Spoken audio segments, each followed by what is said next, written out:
do you do, fellow teens? You're listening to My Life as a Podcast Robot, where we're going through all of Nickelodeon's My Life as a Teenage Robot, but in reverse order. I'm one of your hosts, Audrey 2.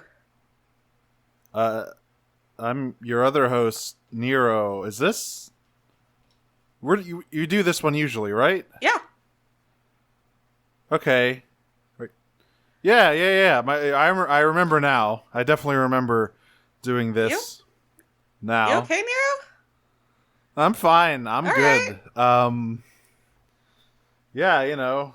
All right, let's just get into it. I don't. Yep. As per usual, we watched 2 episodes of My Life as a Teenage Robot this week.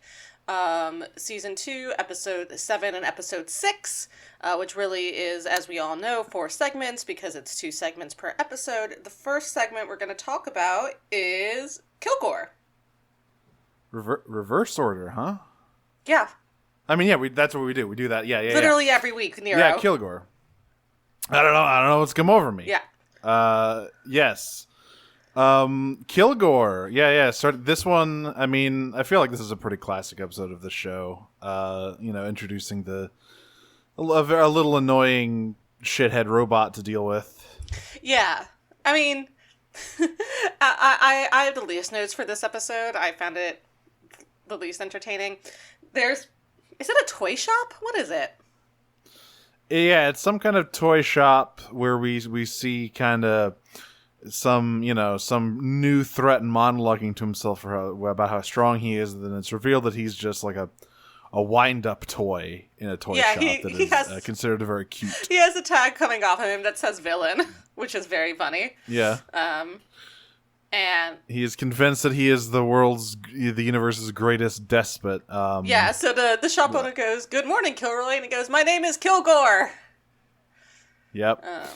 And then a gaggle of teens bursts in to buy him because he's just so adorable, and he escapes in the chaos.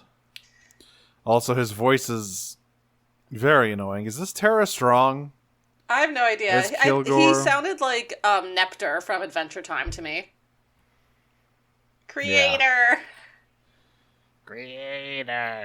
So he goes to this is a good detail. I don't know why this exists. He goes to a cluster recruitment center in the mall.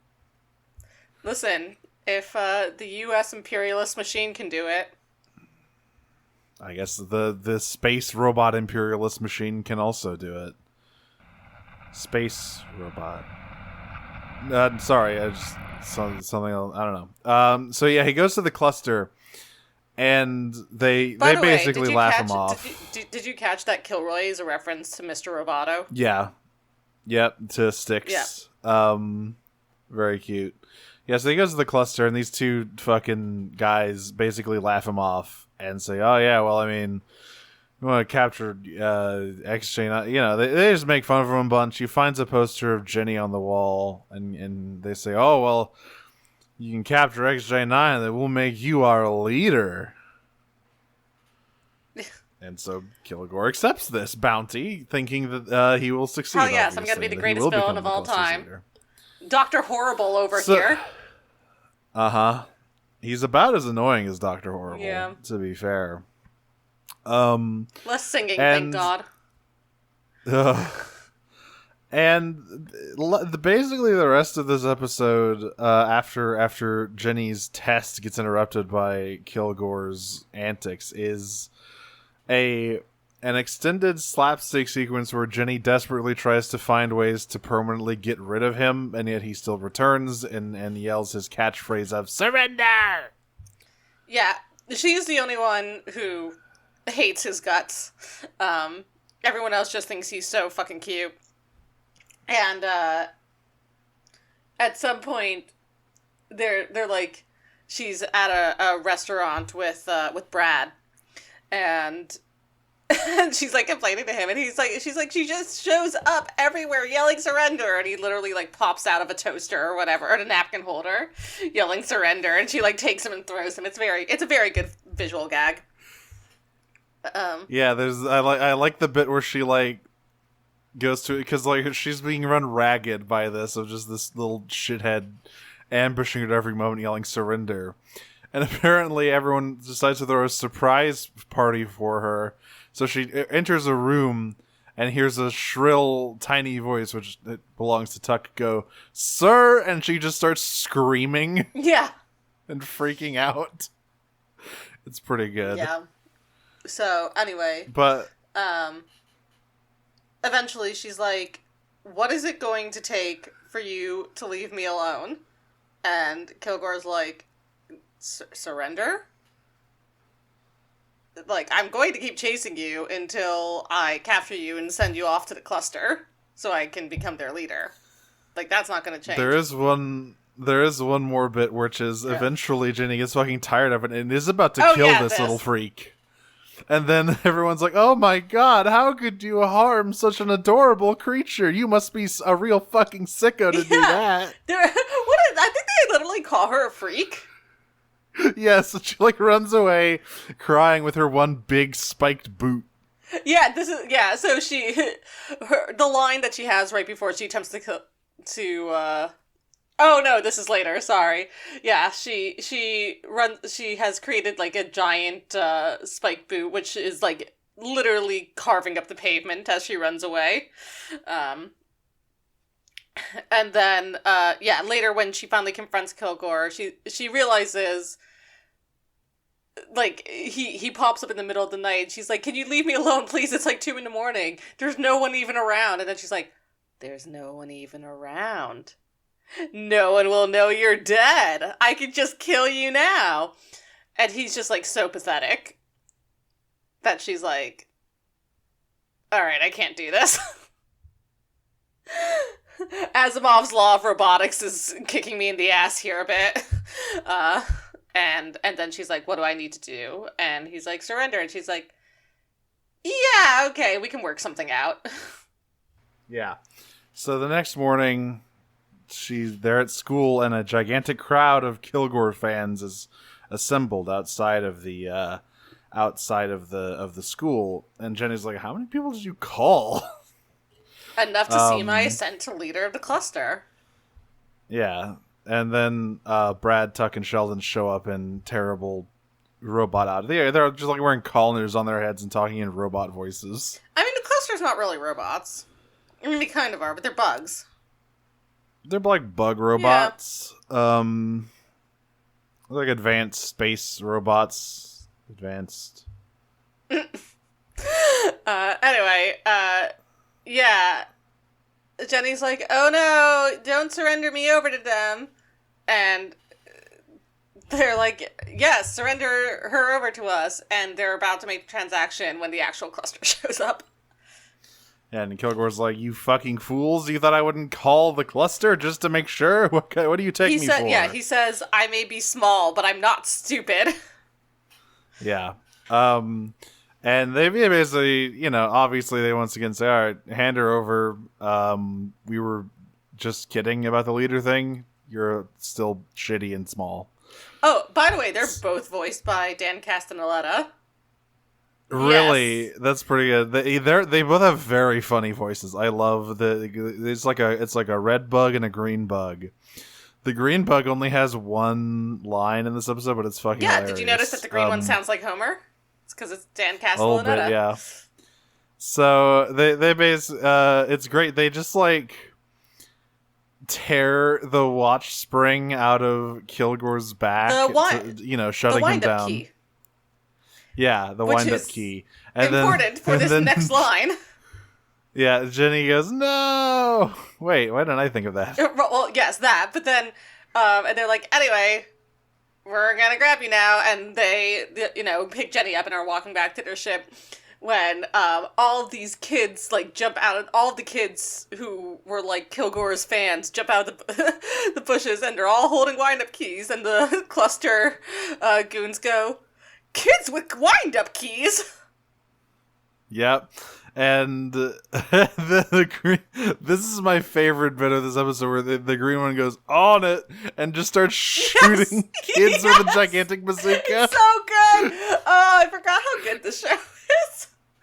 on it. Well, what do you mean you forgot? We've been doing this podcast for so long. I mean, since last week. Haven't we? I don't watch between episodes. I guess, yeah, me neither. I've been keeping up, obviously, every week. Yep. Anyway, yeah, they managed to kind of defeat Killgore. So Jenny is like restrained with fucking electro cuffs that Killgore has the remote to. So they wind Killgore back up. He releases Jenny, and she beats the ever-loving shit out of these cluster guys. And today is saved thanks to the Powerpuff Girls. Yep, and then Killgore decides he can destroy humanity on his own.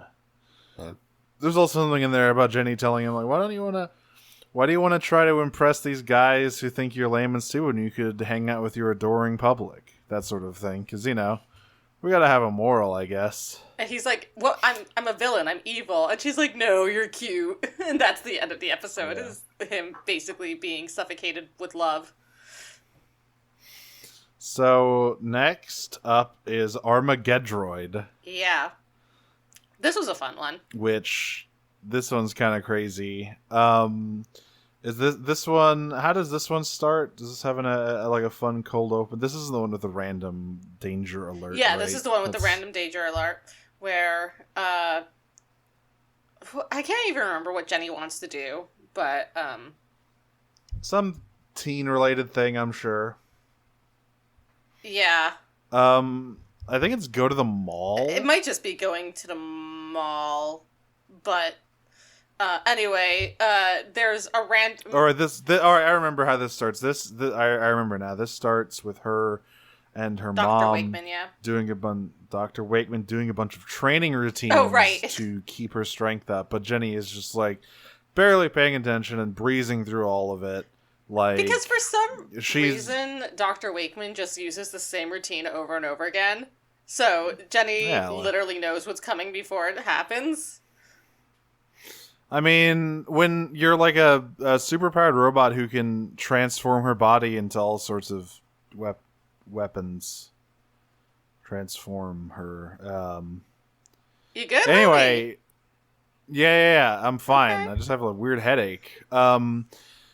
So she basically just brushes it off like, I'm the fucking strongest thing on the planet. What do I need to train for? I'm gonna go to the mall. And that is when we kind of cut to a gigantic hole being blasted in the crust of the earth. And a couple, is this fucking bald kid supposed to be Sluggo from Nancy? He looks like Sluggo. I have no idea. I also didn't pay that much attention to the background characters. So, well, again, there is this random threat alert going off. Right. So, at the same time, Dr. Wakeman, before she goes to the mall, Dr. Wakeman's like, there's stuff out there that's more powerful than you are. And, like, you shouldn't just assume you'll be able to face anything. Also, you can't go to the mall because there's this random threat alert. And Jenny's like, all right, well, where's the threat? And I'll take care of it. And Dr. Wakeman's like, it's random, Jenny. And Jenny's like, whatever, I'm gonna go to the mall. It'll be fine. I don't, care about any of this. And Dr. Wakeman goes back in. There's a great line from her here, which is, I labored with that child for 9 months. Or was it 10? Yeah, get it? Because she built her. So yeah, she tunes into the radio and hears chatter about some kind of gigantic robot that keeps destroying all of the weapons it comes across, and she goes, uh-oh. And she goes, it couldn't be. It couldn't be. We're at the mall. Danger proximity alert is going off again, and Jenny's trying to enjoy her time, but Dr. Wakeman calls her and is like, Jenny, I need to talk to you. And Jenny's like, no, I'm good, actually. And puts her, vid screen under a bag. There's another great gag here where there's, a receipt on the inside of the bag. And Dr. Wakeman's in the middle of, saying, Jenny, seriously, you can't fight this thing. What's coming your way? You cannot fight it. Did you spend $75 on hair barrettes? You don't even have hair. You don't have hair. There's also a good line from Tuck where he's like, Jenny, you shouldn't, you shouldn't bag people's heads. The last time I bagged someone's head, I never actually done that. But yeah, I mean, Jenny's complaining about how much of a fucking square her mom is and how uncool parents are. And Brad agrees. He says like some shit about like, yeah, I think my dad was born old and smelling of hickory. Which is really funny. But then the roof explodes. The roof explodes and the gigantic evil robot is here now. He's voiced by Kevin Michael Richardson. He's RoboCop. He is RoboCop on fucking cyber steroids. He's huge. He's angry, and he will take away all of your weapons. And he's obsessed with justice. Yes, he is. He loves to talk about justice. Woe upon anyone who stands in the way of my justice, he says as he fucking rolls through the mall. Whoa. Bing bong! Fuck your life. So, Jenny, of course, she's very cocky, like, oh, another big, stupid, dumb fucking robot for me to fight. Whatever. I'll beat him easily. Well, to be fair, when she first sees him, this is not her reaction. Her reaction is, oh, shit. That's true. I was like, oh, that's a big guy. Oh, well, I'm sure I can do it easily. Then she gets crunched. She gets punched into the fucking ground by his gigantic fist. Yeah. And then she gets, adds an insult to injury, she gets, like, run over by his treads. Because he's like, I like his design because he really looks like those old toy robots you could buy in the 50s or whatever. That like ran around on little electric wheels or whatever. I mean, obviously the show is so retro flavored in a great way. So Jenny goes to try and fight him again. Deploying one of her countless weapons, and Armagedroid goes, "Oh, you shouldn't have revealed to me that you were a weapon." Because he was built to dispose of them. I will say, he's RoboCop, but he's also anti-imperialist, so kind of hard to say whether he's bad or good. That's true. I mean, as we see, his definition of a weapon can get pretty... Yeah, it's a little out of hand. Pretty out there. Perhaps with some fine-tuning, he could be a force for good, but instead he tried to crush a baby. So, Have you ever considered maybe the child just has bad vibes? So he begins sort of dismantling Jenny, basically, is the best way I can describe it. She gets taken apart many times in these episodes. She just gets fucking torn to pieces, quite literally. Like, every time she deploys a weapon, he just removes it. Gets real fucking beat up. Eventually, Brad and Tuck have to, like, distract him with slingshots and water balloons to avoid to like recover her charred remains, basically. Yeah, they're like, let's get back to Dr. Wakeman. And this is where we learn the truth. Yeah, so Dr. Wakeman, like, Jenny's on the operating table, basically. And Dr. Wakeman's like, I've done what I can. She'll wake up when she's ready. And Brad and Tuck are talking to her, and they're like, and Dr. Wakeman's like, I feel awful about this, I can't believe I wasn't there for her, or whatever, and Brad and Tuck are like, well, yeah, but it's not your fault. It's not as though you built this robot that, like, trashed her. And Dr. Wakeman just sort of stares at them, and they're like, oh. So, Armagedroid was literally built by Dr. Wakeman as a, like, peacekeeping robot to sort of end all wars, but it began to spiral out of control and go berserk. And this entire story is told through these, like, old magazines that Dr. Wakeman is on, where she's, like, basically a superhero. And she eventually had to, like, trick Armagedroid into believing that humanity's last weapon was a magma bomb at the core of the Earth. And, like, forced it to basically melt it. They believed that it melted itself into the fucking mantle or whatever. But apparently it didn't. That's a strong robot right there. Yeah. And this is like, I believe, she's telling all this to Tuck and Brad, who are like, wow, Dr. Wakeman, I can't believe you're on so many magazines. And she's like, you should see my swimsuit edition of Science Friction. And they both recoil in disgust. Then Jenny wakes up, finally, from her, She coma, wakes up and goes like, happy birthday! God. So, she apologizes about not listening to her mom and whatnot, and they begin to hatch a plan about how to deal with Armagedroid. This is where we see him almost squash a baby, trying to wrest a spork away from it. Yeah, so we see Armagedroid on his path of weapon destruction, and he comes across a picnic. I think he sees, the knives first. He wasn't targeting the baby at first, but he targets the baby, and the baby glares at him and waves a spork. And Armagedroid shoots the spork and goes, spork neutralized. Well, no, it's specifically he tries to grab it with one of his weird metal tendrils and try to rip it out of the baby's hand. The baby doesn't let go of it, and then we see Jenny swoop in to grab the baby just before Armagedroid's gigantic fist slams down to where he was sitting, and we just hear him go, "Spork neutralized." It's great. And so Jenny fights Armagedroid again, and at first it seems to be going exactly how it did last time, where... Also, one other thing that was interesting is that basically the XJ line was created by Dr. Wakeman as a replacement for Armagedroid. Yeah, she's great googly moogly, this went so sideways. Uh-huh. And, so all of her shit's getting torn off, every weapon she makes. But then she's like, but you see, I have one more weapon. And Armagedroid, fucking tears out her stomach, basically, which is a big bomb. Well, yeah, I mean, she's basically... She doesn't say, I have one more weapon. She's basically out for the count, and Armagedroid scans her and sees this one last thing. And he's like, all right, yoink. Yeah. Yep.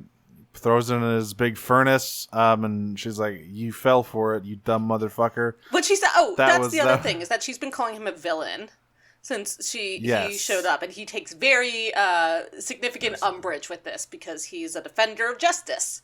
I am no villain, I am a defender of justice. Yeah, so, when he pops it in and he, drops her lifeless corpse once again to the ground, she, looks up at him and goes, you villains, you're all so predictable.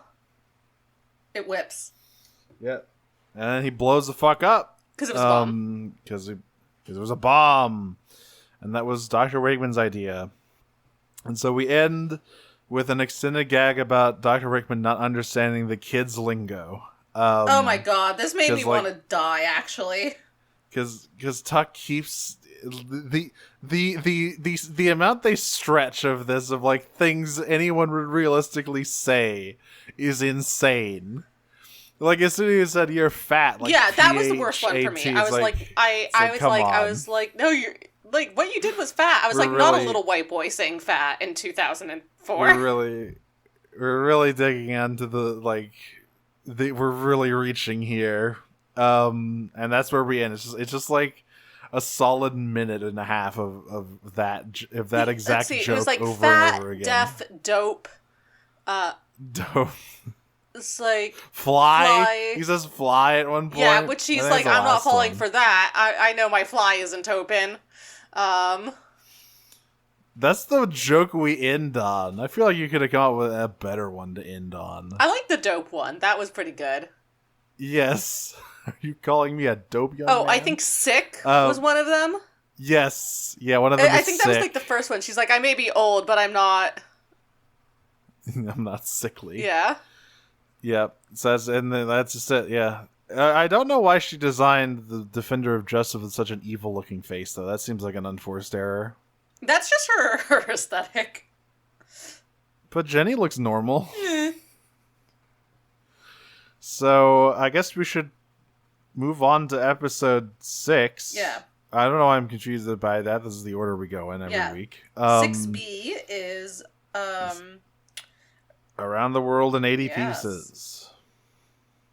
Which, interestingly enough, I want, obviously we've seen Vexus before, because we were watching it in reverse order. And usually she's voiced by Eartha Kitt, but for this episode only, and one other one where she's in disguise, she is voiced by Cree Summers, filling in for her, presumably because she was busy with something. I think it's great that they got Eartha Kitt for this role as like the main antagonist who keeps popping up. I think that's fantastic. And Cree Summers is always a delight to hear as well. Oh yeah.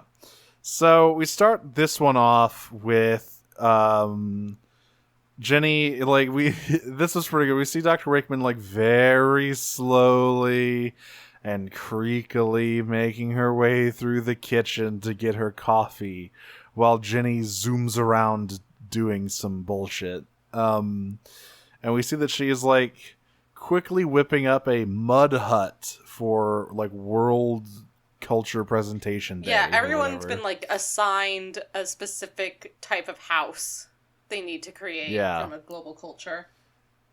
And she just put it off until today. And it's very funny because like she just like grabs a potted plant, dumps all the soil out, sprays it with water, and does like a rapid fire pottery wheel thing, splattering everything with mud.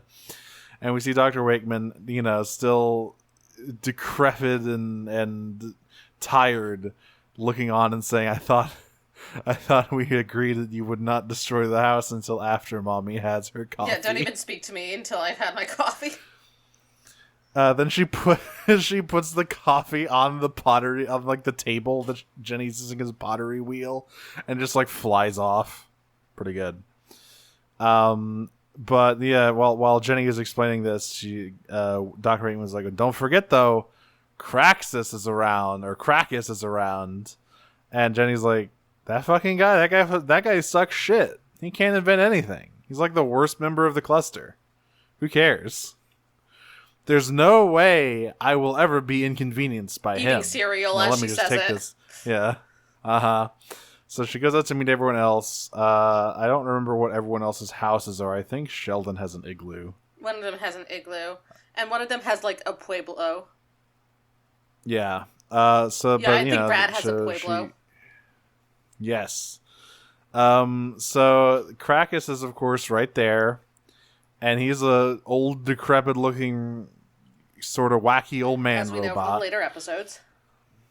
Yeah. And he's like, "Oh, I've got this perfect invention for you." And he reveals the disassembler, which is a really shitty looking remote that looks like he built it out of shit he found on the floor. What's interesting, he doesn't seem to recognize Jenny. Right? No, so he's like, "I'm going to take over the world with my new invention." And they're like, "Yeah? What is it?" He's like, "It's a disassembler." And they're like, "Yeah? What does it do?" And he's like, "Well, if you were a robot, you'd be really scared." And Jenny's like, "Okay, let's pretend I'm a robot. Wow me." He perhaps isn't all there. So he presses the button, and at first nothing happens. And Jenny's like, gee, what a bummer. It's a darn shame. But then she explodes. Her, like, first her like, belly button bolt begins unscrewing itself, then all of her body parts just fly into the air. Yeah, it's a load-bearing belly button, as we learn in this episode. It is. Everyone jumps to grab her head to make sure that doesn't fly away. But everything else is standard. And she has a great line as she like throws her head at Krakus, and but is ineffectual as she says, "I gotta get myself together." Yep. And Krakus is like, finally, I have defeated the Guardian of Earth. I will now simply call the Cluster Command and let them know that Earth is currently entirely undefended. He gets at his comm thing, and it crumbles in his hand, or his claw. He's like, oh. So he's got to do that. Well, actually, first the battery falls out, and then it explodes. Yeah, he's like, "Didn't I just change the battery?" And then it explodes in his face. Yeah. So now it's a race to around the world to collect all of Jenny's parts. They find her hands. And sort of give them to her as ears/feet. Sheldon has a terrible line here where he says, "It's been a pleasure holding your hand." Thanks, Sheldon. Has there ever been any character named Sheldon who has been likable? Well, no, I mean, as we've established, good? This Sheldon very clearly glows up to be Big Bang Theory Sheldon. That's true. I forgot about our running bit from earlier in the podcast that we do every week. Mm-hmm. Anyway, they go to Switzerland first. They go all around the world. This is like the most nonsensical shit I've ever seen. Yeah, so they first have to they break into Jenny's house to steal Dr. Wakeman's jet. She has a mini jet, and they fly around in the mini jet to collect all of her stuff. They do a 3 children in a trench coat thing to make it look like Jenny hasn't exploded, because they don't want to. She doesn't want to tell her mom that she got by Crackus, because it would just be very embarrassing, and she doesn't want to get the "I told you so" speech. So it's actually 3 kids in a poncho and a sombrero. Yes, I guess because. So this is actually very good. So they walk in, and Jenny is like, "All right, time to go move my mom's purse to get my salsa." Which is what I forgot and why I'm here again, Mom. Which is what I forgot and why I'm here, and it's over to the right and behind the... And Tuck just forget this, and he just walks out and throws it out the window to Brad. Pretty good. So to Sheldon. They go to Switzerland. He's in with Brad. Right, Sheldon is the one who is outside the window. They get in the jet. They fly to Switzerland and are being force-fed cookies by a Swiss lady who is using Jenny's neck as a cookie cutter. Yeah, which is the reason why her cookies are as good as they are. This doesn't make any sense, but okay. No, it doesn't. The cookie the neck seems too small to be a good cookie cutter. I think you want a more surface area to do a cookie cutter. But it is interesting, it's a fun setup, going all around the world collecting robot bits. Yeah, it's fine. Sorry, I had another headache again. I may take an Advil or something. Yeah. Where do they go next? Morocco, I guess? The only one I really cared about was the Galapagos Islands, which was just hilarious. Yes, I love this. Yeah, so they go around the world. Yeah, they go to a bazaar. They go to Dracula's castle. But the best one is Galapagos, where they got the classic blue-footed boobies, which are flightless birds with a very funny name. Yeah. So Jenny's like, all right, I need to get the bit.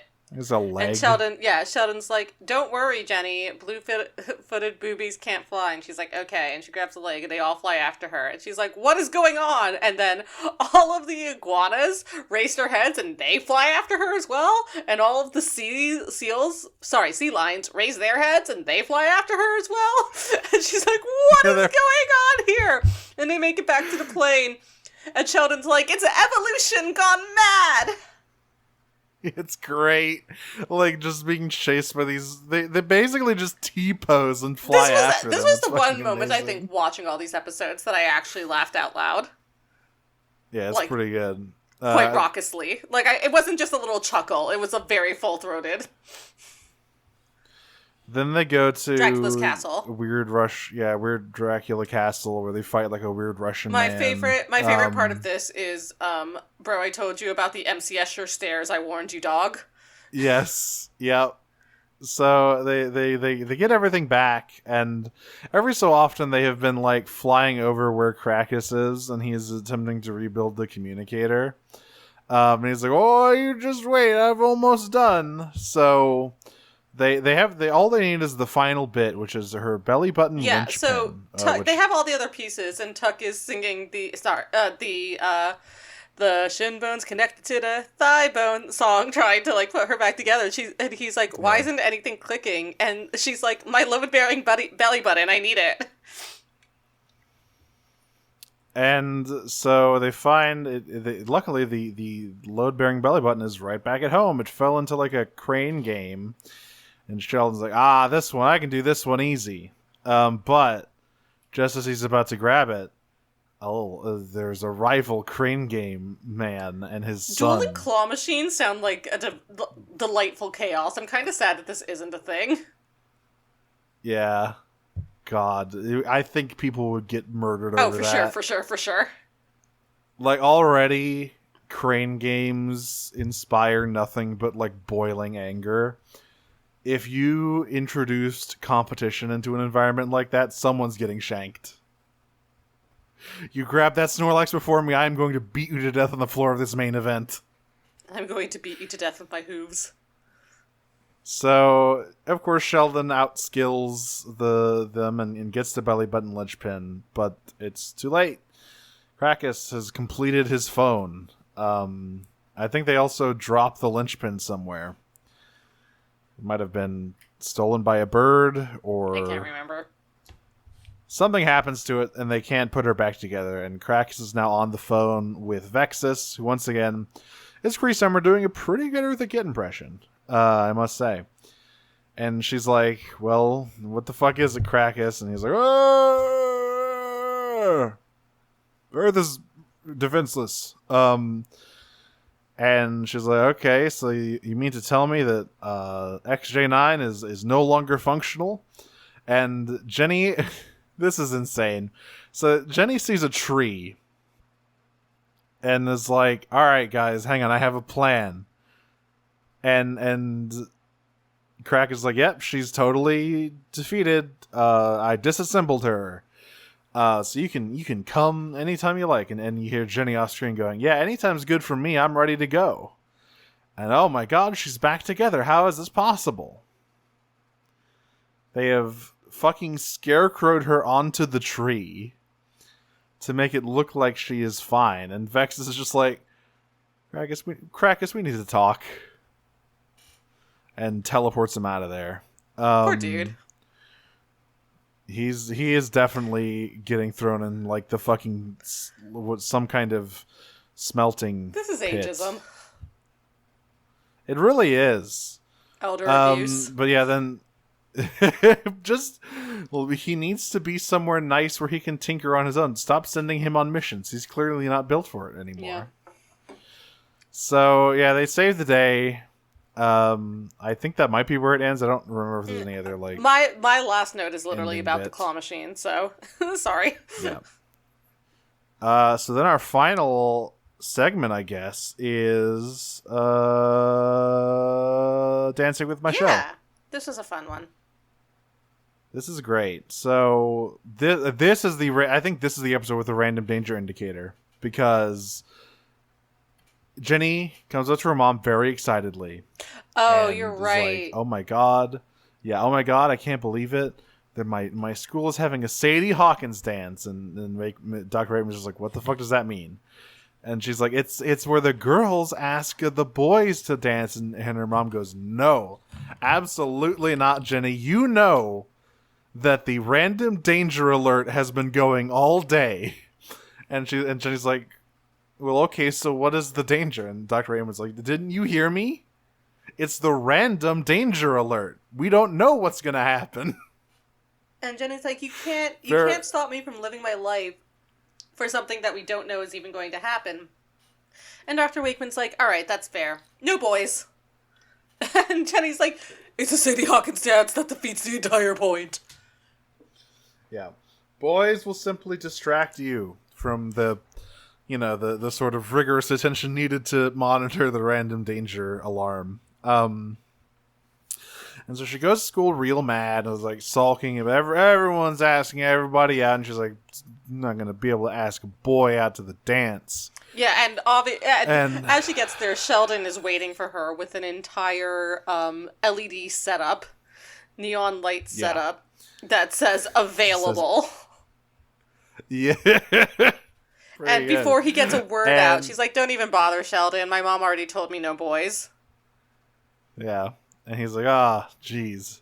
But then he gets an idea. He's like, well, what about the Silver Shell? Who, I mean, we haven't gotten to his debut episode yet, but by now we know that is his, like, superhero alter ego he uses to pose as a Chad. Oh God, he wishes. He's like, you know, technically the Silver Shell is a robot. He's not a boy. So you could ask the Silver Shell to the dance. And Jenny's like, that is a great idea, Sheldon. Goodbye. But Sheldon is, of course, ecstatic because he's finally getting to date the girl of his dreams. Yep. Bazinga. Zynga. So we see everyone getting ready. Jenny is downloading modern dance into her mainframe Matrix style. Just like plugging herself into the system. Yeah, and it's getting a little downloading... once more with feeling, not to reference another Joss Whedon show, which I know we already talked about Dr. Horrible, but it is getting a little more once more feeling with her basically continuing to dance at greater and greater speeds until she's about to combust. That is the only episode of Buffy I've ever seen. I mean, it is a good episode of Buffy. I'm not gonna lie. It is good. Musical, more, you know, under no circumstances do you have to hand it to the man of Joss Whedon, little shitbag. More musical episodes should make a return. I feel like they're a lost art. I think maybe, you know what? This is Glee's fault. Glee made it cringe because it was a show entirely made of the worst musical episodes imaginable. Yeah, kind of. So Kids bopped that to death, huh? They really did. It was like Kids Bop for fucking 30-year-old single women, which was really weird. I had an English teacher who had in middle school who had a bunch of Glee CDs she listened to in the car. God. What a bizarre cultural artifact. If I'd been 30 back then, I probably would have too. Not gonna lie. Yeah. But anyway, we also see Sheldon getting the Silver Shell ready for his big... Well, actually, first, no. I forgot the setup for what he says is, oh, I heard the Silver Shell is going to be at this restaurant if you want to go and catch him. So she goes over there and she's like, all right, I'm going to play it cool. I'm going to just go, so, dance, wanna?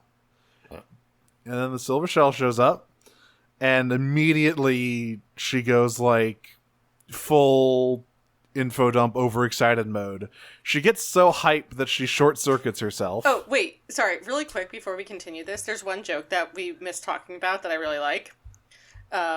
Which is that when Jenny tells, like, when Sheldon tells Jenny about Silver Shell and she, like, leaves, he, like, starts monologuing to himself a bit and being like, finally, I'll have the girl of my dreams, and a hall monitor comes up to him and says, no soliloquies in the hallway. I love this hall monitor. What a great what a great one episode character. Anyway, so yeah, she like immediately like loses her cool entirely. It's just like, it's a Sadie Hawkins dance and the girls get asked, guys, and I was wondering if you wanted to get into Sadie Hawks with me. I mean, dance. You wanna? And we cut inside the fucking Silver Shell armor to see, you know, Sheldon in danger vibrating through the ceiling. But then he turns a dial on the console for them, like hot to tepid to cool. Yeah. And the Silver Shell is so cool. So funny. Yeah, he's so cool. And when he says "sure," a puff of frost exits his mouth. That's how fucking cool he is right now. So yeah, they're going on a date. Well, this is where we get the dancing thing. Is that like Shelly? So Jenny's like, okay, bye, and then Sheldon in Silver Shell goes skipping off. And once he's in the park skipping off because he's so happy that he has a date, the same hall monitor shows up and goes, "This is a no prancing zone." And he skips away anyway because, you know, what is a hall monitor going to do to a big robot? But yeah, it's very good. Because I believe Jenny was also skipping through the halls at some point after hearing about the Silver Shell. Yeah, but that wasn't a no prancing zone. This is. That was, yeah. It's important to mark those on a map. So we get Sheldon getting the shell ready for the big night, which is to say, like, shining his armor and all that, and, you know, fixing a big bow tie to him. Jenny's wearing a pretty cute dress here. I always like seeing Jenny's alt colors. I mean, she's not wearing a dress. Yeah. She's just painted herself pink. Yeah. Well, she's also, like, she's done something. She's wearing some sort of different looking top. I don't know what's going on there. I didn't look too closely. He's also sort of affixed her pigtail ear things in like a bow shape, which is pretty cute. And so they arrive at prom, and Sheldon realizes, oh fuck, I forgot the corsage. So he sends the Silver Shell's arm kind of snaking along past a bush of beautiful wild roses and past a flower shop, and eventually gets to a junkyard where he yanks the fucking hubcap off of a car and sort of molds it into a rose shape. Very good. He's like, for you, my dear. Also, he keeps calling her Jennifer, which is very weird. Milady. And they get in there, and they're all getting ready to dance. But I love this because right as they're about getting ready to dance, and also Sheldon nearly fucking blows the whole thing because Jenny's like, I've never been on a date before, and he goes, me neither. And she's like, what? You haven't been on a date, but you're such a strong, silver, shiny Chad. And Sheldon's like, shit. I mean, to be fair, I would just say, like, yeah, how many other robots do you see in this town? Well, Sheldon's not that quick on his feet, unfortunately. He manages to recover, but then his random danger alarm starts going off. Bummer. Which, of course, he also has, and he's like, oh no, a bunch of space biker frogs have shown up. What if I can't let them ruin the prom. I gotta keep Jenny away from them, or else she'll go all superhero mode. So he like tells her, hey, why don't you go get some punch? And she's like, well, I don't know why we'd get punch. We're robots. We don't eat anything. And he was like, okay, go get some fucking motor oil or whatever from the garage. Come on, go. And there's a very good bit where she's sort of out in the hallway, and she's like, I thought it was the guy's job to get the drinks. But then she's like, wait a minute. It's a Sadie Hawkins dance. It's all topsy-turvy. That's right. And she goes to get some motor oil. She's, I feel so bad for Jenny in this episode. She's really willing to believe a lot that is offered to her. Like, the barest minimum excuses that are offered to her because she just wants to be a part of this so badly. So, can we talk about this lady's, like... entire deal? Everything about this gang is simply captivating to me. So, first of all, they're an intergalactic biker gang. Of fish people who make it their business to crash parties. So they are going to crash this high school prom and do a bunch of mischief. The leader has... There's a guy on a leash. I don't know. There's a guy on a leash. I don't know what's going on there. Something is happening. But yeah, they're just causing a whole bunch of havoc, and Sheldon walks up to them as the Silver Shirt and goes, "Excuse me, miss. I would strongly recommend that you vacate these premises right now." And she just fucking socks him in the jaw and sends him sliding on his back into the hallway. And Jenny's like, "Oh hey, I got the motor oil." There's a good bit when they're drinking the motor oil, Sheldon is like doing the thing where he like pretends to drink it but pours it out instead because it's not a robot. Yeah, it's for some reason, again, like Jenny's not paying attention. She's looking into his eyes instead and doesn't see it, which is again just sort of like sad. She deserves better than this man's fake Chad Sona. So yeah, I mean, and then there's all sorts of sounds of havoc and screaming from within the auditorium. And, she doesn't quite go, "Good Lord, what is happening in there?" It's a more gentle, oblivious version of that.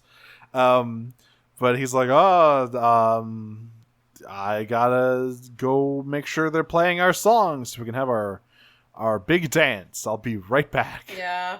So he goes back in. They're eating all the snacks. These bikers are eating all the snacks. In terms of character design and behavior, these like fish ladies remind me a lot of the Cankers from Ed, Edd n Eddy. Absolutely. I think that was like very obvious like influence. Like Cankers from Ed, Edd n Eddy. the gangrene gang from Powerpuff Girls. Yeah, just the early 2000s loved like a gang of rough asshole idiots who just ruin everything. Yeah, I do like that it's and women. All women. Yeah. Oh yeah. So Sheldon continues to try to fight them. He points a rocket at one of them, but once again they just knock him back. And Jenny has poor Jenny. She's like, okay, well, if I'm gonna be stuck out here, while I wait for him to do whatever, maybe I'll make it more romantic. Set the mood. And he slides back in, and she asks, "Hey, why do you keep sliding in here on your back?" He's like, "It's the newest dance craze." Starts doing. He immediately does the worm in reverse. Yeah, exactly. He just like. This is it, and then she starts doing it too, and she's like, "Yeah, this is kind of fun." And as she's doing it, the gang pulls Sheldon back into the main room. Yeah, and she's like, and she doesn't see that. She just sees the doors close, and she's like, "I've heard of playing hard to get, but hard to hold on to." She's getting more and more frustrated with this. So he kind of. Finally decides, all right, it's time to clean house here. I'm gonna deal with these rowdy bunch finally. And he does it in pretty short order, but then Jenny storms in and is like, all right, mister, what the fuck is going on here? You have been avoiding me all night. Yeah, what does it happen? And then she notices, where did everyone go? And why is the auditorium kind of in shambles here? And Sheldon's like, oh fuck, he's fucking Inuyaba sweating in there. But then he has a sort of stroke of brilliance. He grabs a record and he launches it onto the record player, and he's like, well, I figured for our big dance we should have the floor all to ourselves. Hate this guy. Smooth moves. What a fucking shithead. So they dance, but I think eventually, like, somehow she gets fed up with him again. I don't forget what happened. Oh, he throws her into a disco ball. That's right, because the frogs or the fish come back, and he eats her into a disco ball. To like, oh, I can't let her see them. But she comes back down exceedingly pissed. He like dances with her in a way that like gets her away from all of them as like they're attacking him, and he like takes them all out, and then at the very end he like throws her up and her head gets stuck in a disco ball. Yeah, and this pisses her the fuck off. I don't blame her. He's like, all right. Yeah, she's like, all right, listen, mister, I can excuse. Well, actually, no, she doesn't say that. She's like, I was stuck on the hall all night. I didn't get to do anything. You blew me off the whole time, and now you threw my head into a disco ball? You know what? Forget you. I'm fucking done with you. And she's like, I'd literally rather date anyone else in the world than you. And Sheldon's like, Sheldon's like, oh, fuck, I fucked up. And then she says that, and he's like, anyone? And she's like, yeah, literally anyone. And he's like, well, what about Sheldon? And she's like, yeah, Sheldon looks like Casanova compared to you. You suck. Goodbye. And not really understanding that she is damning him with faint praise. He's like, wow, she said she'd date me. And sort of skips off. She also, like, threatens the fish gang into leaving because she's just real mad. Yeah, they're like, we're just gonna go. Yeah, I'm not gonna fuck with you. You seem like you're having a bad night. My alternate ending is that she just goes out and hangs out with them instead. Blows off some steam, has some fun. Actually has a fun night instead of being stuck in the hallway. So yeah, Sheldon continues to be deluded. Bazinga. Yeah, so that ends My Life as a Podcast Robot. What? Sorry, I forgot the name of the show briefly. Anyway, we've been My Life as a Podcast Robot. We will be back next week with another 2 or 4 episodes, depending on how you count them. And until then, So long, fellow teens. Yeah. Yeah, I need to go get some fresh air. So long, fellow teens. Bye! 5 o'clock, get a call to go blading at the skate park down by the mall. But my mom